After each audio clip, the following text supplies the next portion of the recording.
தமிழக அரசியல் களத்தில் முதல்வர் விஜயும் எதிர்க்கட்சி தலைவர் உதயநிதியும் எதிரெதிர் துருவங்களாக மோதி வரும் நிலையில் அரசியல் சூழல் நாளுக்கு நாள் சூடு பிடித்து வருகிறது.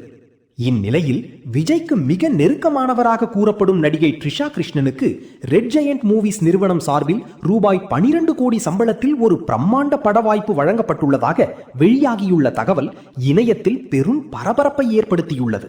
முன்னாள் நடிகரும் தற்போதைய தமிழக முதலமைச்சருமான விஜய் மற்றும் அவரது மனைவி சங்கீதா சோர்ணலிங்கம் தொடர்பான விவாகரத்து வதந்திகள் பரவிய பின்னர் த்ரிஷா மற்றும் விஜய் குறித்து பல்வேறு சர்ச்சைகளும் சமூக வலைதளங்களில் தீவிரமாக பேசப்பட்டு வந்தன. அதனைத் தொடர்ந்து ஒரு திருமண விழாவில் விஜயும் த்ரிஷாவும் ஒரே நிற ஆடையில் ஜோடியாக கலந்து கொண்ட புகைப்படங்கள் வெளியாகி இணையத்தில் வைரலானது. அந்த புகைப்படங்கள் ரசிகர்கள் மத்தியில் பல்வேறு கேள்விகளையும் விமர்சனங்களையும் உருவாக்கியது. இதுவரை இந்த விவகாரம் குறித்து விஜயோ த்ரிஷாவோ எந்தவித விளக்கமும் அளிக்காத நிலையில் முதலமைச்சர் பதவியேற்பு விழாவில் மல்லிகை பூவும் அழகிய சேலையும் அணிந்து கலந்து கொண்ட த்ரிஷா மீண்டும் அனைவரது கவனத்தையும் ஈர்த்தார். அந்த புகைப்படங்களும் சமூக வலைதளங்களில் தீயாய் பரவின.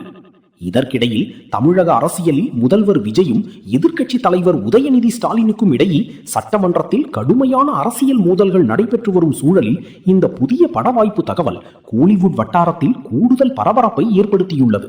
மேலும் தற்போது ரெட் ஜெயண்ட் மூவிஸ் நிறுவனத்தின் தயாரிப்பு பணிகளை உதயநிதியின் மகன் இன்பநிதி ஸ்டாலின் கவனித்து வருவதாக கூறப்படும் நிலையில் த்ரிஷாவிற்கு வழங்கப்பட்டதாக கூறப்படும் இந்த ரூபாய் 12 கோடி ஆஃபர் தமிழ் சினிமா மற்றும் அரசியல் வட்டாரங்களில் பேசு பொருளாக மாறியுள்ளது.